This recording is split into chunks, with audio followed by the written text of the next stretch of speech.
All right. Hey, everyone. Hey, welcome back.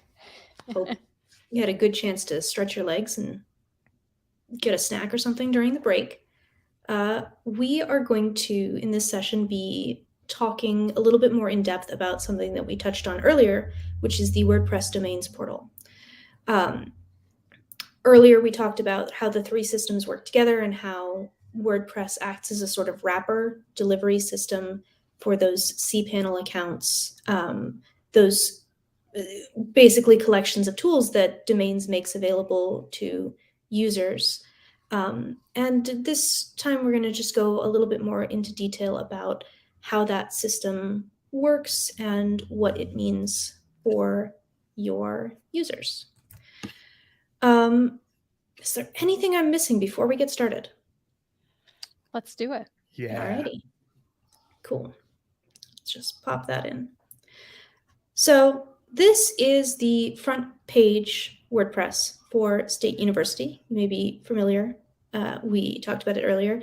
This is our basically playground for if you wanted to just see what it would be like to be a domain of one's own user.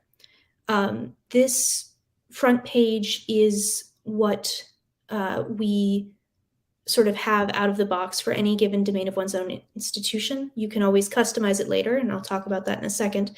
But you can brand the homepage to sort of fit with your institution and fit with what you think is right. So you can see up here we have State University, and this picture in the background here, that would be replaced by something that really shows off your institution, particularly picturesque building, something that you want to have on display. WordPress for domain of one's own institutions comes with single sign-on. So your users would go here, click Get Started, get taken through the single sign-on portal and into the request form or the account creation form, depending on how things are set up. Again, we'll touch on that in a little bit. We don't have SSO enabled for State University because by its nature, there's not one institution, one single sign-on system that we can sync it with. That said, SSO will be in place for you guys. This is just a place that has all of these different resources, homepage, link to the dashboard, etc. And I'm going to switch quickly into a different tab that is also sort of the same tab. You see? If you're familiar with WordPress, then you may notice that the one difference here is the top menu, basically. And if you are a user on any given WordPress site, no matter what your sort of account permissions, your account role is, you'll have that top menu bar. Just so happens that this is the admin account, so there's lots and lots of permissions and lots of power. So what happens here, I'm just now going to take you sort of behind the scenes into the dashboard. Let's pop right in. And if you're familiar with WordPress, this is going to look really similar to you. It says 3 failed login attempts today. That was us definitely just testing security and not messing up logging into our own site. It's fine. Don't worry about it. We meant to do that. It's super. Exactly. Super Demonstration purposes only. Yep. We're going to just make our way down the left-hand menu, I think, a bit at a time. And the first thing that we're going to touch on is this item called State University. So I talked about the theme a little bit before, and we use WordPress as a wrapper to deliver that cPanel, that control panel to the users.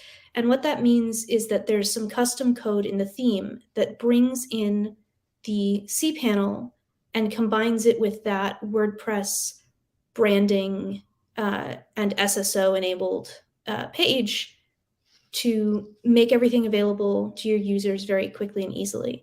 And that custom code makes up a custom theme that we call, in this case, State University. In other cases, it would be whatever your institution's name is. And this tab is where you can manage the layout and styling and theme of the homepage. I'm going to quickly go through these, not even really You can change the color scheme, things like that. So you can really change it up and make it your own. And if you want to, you can even switch the theme. WordPress has options for customization, but don't use them because custom code will break and then things won't work. Wait, Similarly, what kinds of options for customization should you be avoiding? there's a little menu here called Customize. If you click into it, any change that you make in the resulting menu is going to mess with things. Yeah, it's better just to stick with those options that are available right within the viewer there to make changes to the custom child theme. If you wanted to use a different theme, which a lot of our schools do, that is possible. Just work with us because we have to take all of that custom code that's currently sitting in that child theme and put it into a new theme that you want to use. And that does take a little bit of time just to work out, make sure all of the wires are, working and connecting the way that they need to be. What did Mr. Halloran say in The Shining? There ain't nothing in room 237, so stay out. Hear me? Stay out. Unless, of course, you want to do something like UNF did Yeah. with their gorgeous Stunning. domain. So you can do different things. We would just ask that you reach out to us as you're planning on changing that theme and changing around how things look, and we can work with you to make sure nothing breaks in the interim. I like to point out that if you're familiar with WordPress, you know that the theme does certain things, but like the page content is usually not much to do with the theme. So there's a lot you can do sort of below the navigation area, just using WordPress's built-in tools or like Elementor. So there's a lot of schools that will do customizations that isn't changing anything about the theme, but is simply just changing the layout of the homepage, and that goes a long way too for a lot of people. So, so next we're going to hop on down to plugins, I think, and similarly to themes, there's a bunch of plugins in here, and they all do something. So if they're active, they're probably active for a reason. So that's another one where we recommend that you talk to us before you make any changes, deactivate, or remove any plugins like that. There's a couple of here, all of the plugins here are doing something. There's a couple that are doing particularly heavy lifting. In your institution, there will be a single sign-on plugin. We don't have that because, as I said, single sign-on isn't part of this, but we do have the WordPress social login, which it functions as our single sign-on alternative where you can sign on with Facebook and Google and things like that.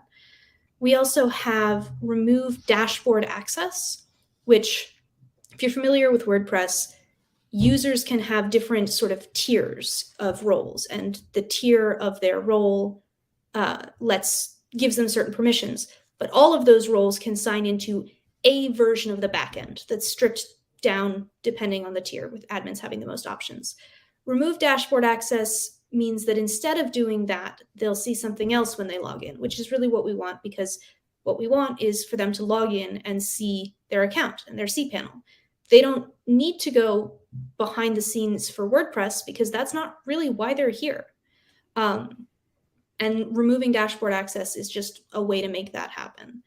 Yeah, I really love that plugin. And I think another one that I wanted to share, and I'm taking over screen sharing here, is the user switching plugin, which is one of my favorites, actually. It comes to life in the users tab. So that's where we're going to jump to next. And I'm going to kind of make my screen just a little bigger there. As you can see, we're working in the demo school, so your user list is probably going to look a little bit different than mine, and that's okay. But there's a couple things going on here that makes domain of one's own function the way that it does. So that switch to plugin, that user switching plugin, you can see that in action when you hover over each account. I can switch to a user's profile and actually mask as that user. So that's super cool. I'll show you how that works in a second. But I want to take a minute and point to this user list in general. This is going to be a record of anyone who has authenticated or interacted with your domain of one's own homepage at any point. So that could mean that they have logged in with single sign-on but didn't actually sign up for an account. That could also mean that they have actually requested an account or they're waiting for it to be approved. It could also mean that they have a cPanel account and they've actually signed up and created that account start to finish. So the way that we distinguish those different phases is actually through WordPress roles.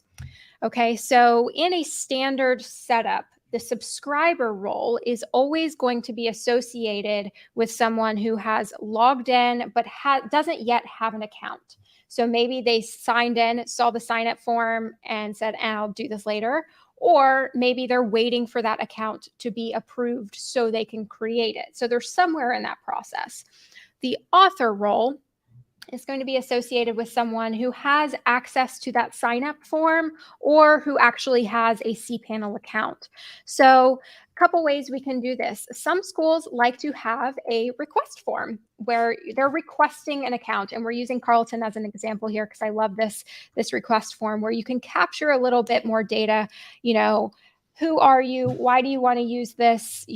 What are you hoping to set up, etc. It allows you to capture a little more data as you are helping folks getting onboarded into Domain of One's Own. So that's one way you can do that, in which case we would make sure that everyone by default is logging in and getting a subscriber role. So we handle that with single sign-on settings where we say anybody who logs in, associate them by default with this role, subscriber equals request form, right? If you are ready to approve someone to get an account, so let's say I'm going to use Jim Groom as an example. Let's say Jim. Thank you very much. You're welcome. Let's say Jim is a subscriber. I could quickly change him to that subscriber role. And now when I search him again, if I switched into Jim's account, I would see that interest form. Okay. So if the process for approving someone is really just associating them back with that author role. So I'm going to switch Jim from subscriber to author just by checking that box. And I can make that a little bigger there. There you go. I'm going to set him back to author and I'll click change. And now when I search Jim again, I can now switch into Jim's account here. So there's that user switching plugin being super helpful. I was originally logged in as admin. Now I'm logged in as Jim Groom and I have the ability to see that sign up form. So that's exactly what you want. So the other side of domains, you can have that process to have an interest form or request an account, or you can just push all of your users to see the sign up form by default. So I'm going to sign up for a domain called ilovedomains.stateu.org. And I'm going to click check. This is an opportunity where your users can choose their own domain, or you can say, no, we really want to associate everyone with their first and last name as their domain. So we're just going to sort of give them a domain. That's possible too. It's completely up to you all. We just configure that early on with infrastructure, but we can also just change that at any point too. And this that's is also based on single sign-on data. Exactly. Yeah, single sign-on data. We can say just grab first and last name of the metadata, push it together in a subdomain and call it a day. This is also a great space where we could embed a terms of service or acceptable use policy if that's of interest. So just know that that's possible. And I also like that users can see this just to make sure there's no typos or anything. We're going to click continue. And again, just reviewing, because this is a demo school, you're seeing a lot of demo data here. Again, another opportunity where we could customize and add in that acceptable use form if that's something that you were interested in. And I'm going to complete sign up. And this is the one time where the end user sees WHMCS. We talked about this earlier. WHMCS is what's automatically provisioning cPanel in the background. And it's going to do that by redirecting and counting down from 10. Once that countdown completes, you're going to see your page refresh and the magic happens. And so you can see while I was talking here, we've got our WordPress wrapper at the top, literally this whole section up here. So your branding for domain of one's own and all of your support documentation and everything exists there. But now we have cPanel embedded. So it's really WordPress wrapping cPanel. And just to kind of bring it back full circle here, remember that I was logged in as admin. Okay, so this becomes a super powerful tool when you, as the administrator, are needing to work with students and faculty to help them with their accounts. So now, just as quickly as I jumped into Jim's account, I can jump back out into admin. And I really like that because I think you don't have to be sitting next to someone to help troubleshoot with them. So when you get those tweet link support requests that say, my site's broken or it stopped working, you know, we can see exactly what the user is seeing. So we'll talk about supporting domains and common troubleshooting tips in later sessions. But I find that 90% of the work that you're doing to administer and support domains can be done straight in this dashboard. In fact, we recommend it that way because we'll show later on in WHM, for example, you'll have the ability to access cPanel accounts in different ways, but logging in as the user to see the cPanel as they see it will always be the best way forward to, you know, truly understand that relationship. So we've talked kind of from a bird's eye view of how these systems work together. This is obviously an introduction into the first system, WordPress. We'll talk a little bit about cPanel, and then in future sessions, we'll look at the other two systems that are doing work here to support domains as well. So Pilot, do you want to maybe give a brief overview of cPanel and what's possible? Sure thing. Sorry, I'm muted because there was a truck backing up in the background. Yeah, so I can take over sharing. Just give me one. And I can also second. have my screen. Okay, that would be perfect then. Okay. So the first thing, let's do that, is just looking at, it always catches my eye first because it's red, and red is scary, and you look at it and you go, oh no, it's fine. Basically what happens is that WHMCS provisions the account, and then it takes a second for the system that we use to provision certificates to catch up and say, oh, there's a new account. Got to go put a certificate on that. So in the time in between making the account and getting the certificate provisioned, which takes like 30 seconds to a minute, Yeah. Maybe not quite yet, but in that time, it'll say the certificate is not set up. It'll get set up. It'll be okay. And then it'll turn green and it won't be scary anymore. So there's a couple of things that you can do with cPanel. I like to say that sort of the further down you go, the more niche, advanced the tools are. But right up at the top, you get common applications, you get the domain management, and you get your file manager. So let's start in the file manager, I think, because the file manager is a fun place to see what your site looks like when you haven't done anything to it yet. It's also a great place to see what your site looks like when you have done things to it, but we'll start there. Public HTML is the folder that we're going to look at. Public HTML governs what your primary domain looks like. So if you were to go to ilovedomains.stateu.org, whatever would be displayed is what is in this directory. There's nothing there right now. We just made the site. But if you hop back out, and if you go into the cPanel, Lauren, we can install WordPress and then take a look at what file manager looks like after you install it. Yeah, and so this is the one-click installer, Installatron, where you can go through, there's a bunch of settings options. You pick the domain that you want to install it on because you can set up subdomains. We recommend that you always set up on HTTPS instead of HTTP because that'll apply that safety certificate. If you forget, if your users don't do it, you can change it later. There's options. You're not locked in to HTTP just because you accidentally missed that step. And if you scroll through, you see all the settings. There's the most recent version. There's your language. There's the template.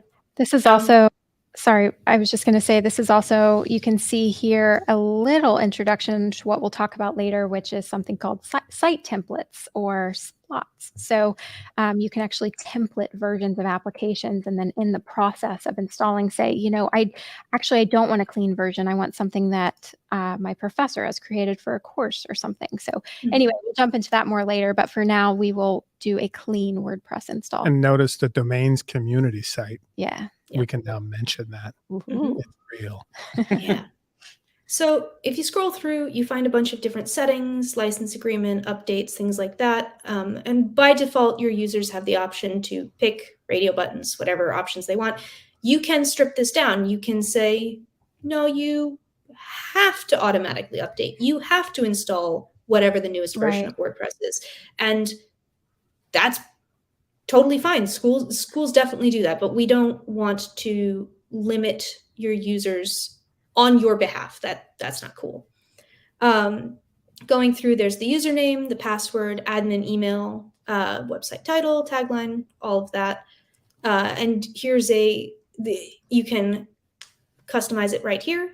You can also edit it later in WordPress. You're not logged in. I also like pointing out these credentials here, which are specific to the application. So some people don't like cPanel and they just want to log in with their application. That's also possible too. So you could bypass single sign-on, bypass cPanel entirely and just say, this is the only time I'm going to be in here. From here on out, I'm just going to log into my WordPress dashboard separately. So that is something. I will say Installatron makes it pretty simple to log in without knowing the credentials for WordPress. Other applications, you do need to know these credentials, but WordPress is pretty spectacular in that you don't have to remember this username and password. So much so that we actually generate, unmemorable username and admin username that doesn't really make a lot of sense, just even for security purposes, because something like admin is sought after for malicious hacks. So, to use something like this just makes things a bit more secure. Mm-hmm. Yeah. And there's also options later for if you do forget your username or password, you don't end up getting locked out of your site.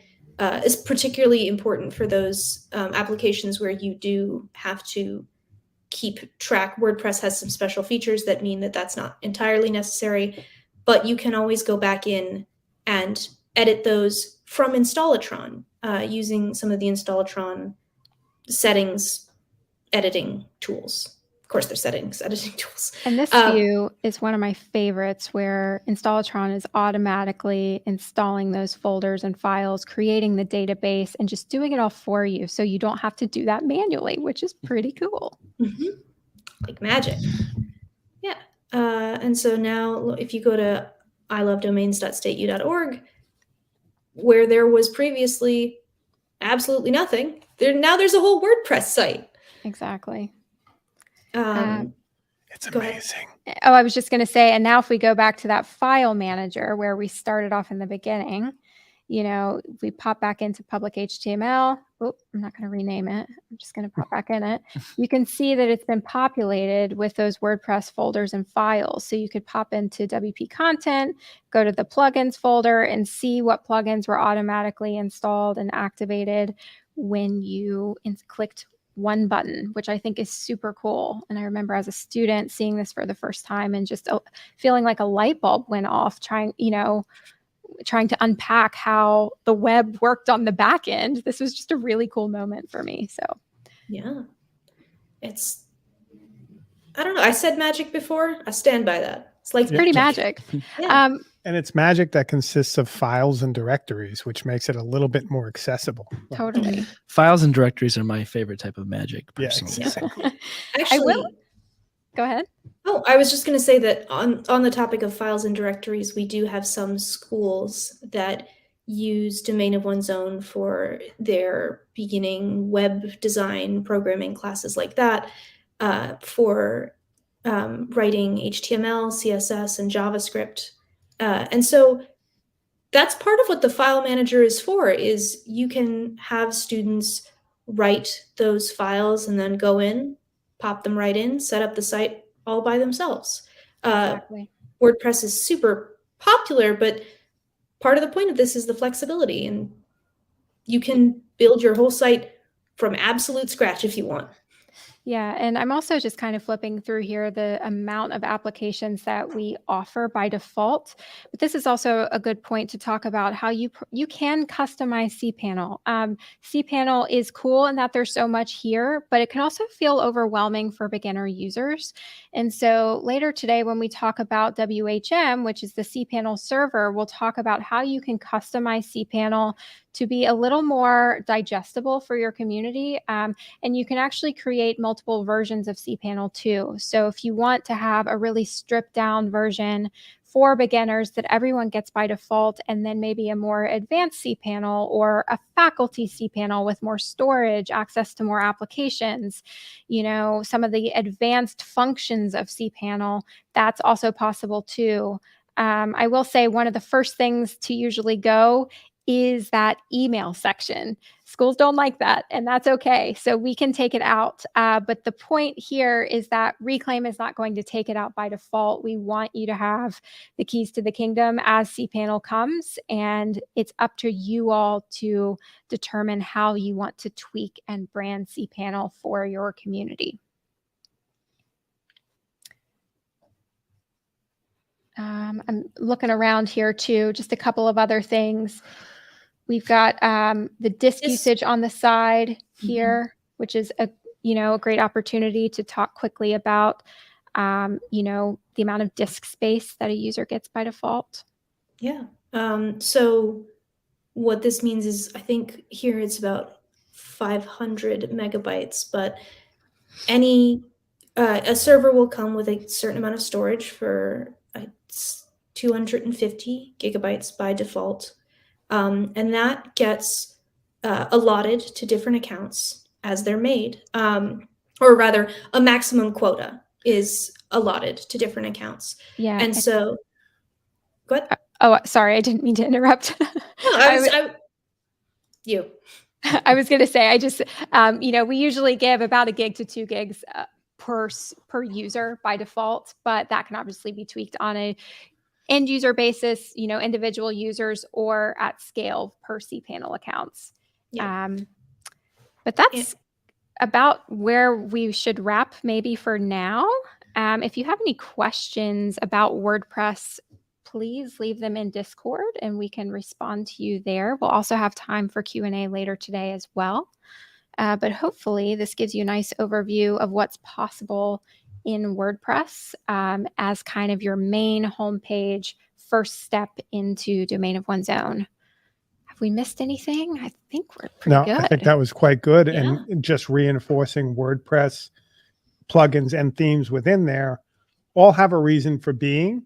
And one of the things is you'll be using that, the switching, and the users to possibly do a lot of the management in WordPress. And sometimes that gets forgotten, is that you can take care of a lot in WordPress without ever going into WHM or WHMCS. So don't take that for granted. Awesome.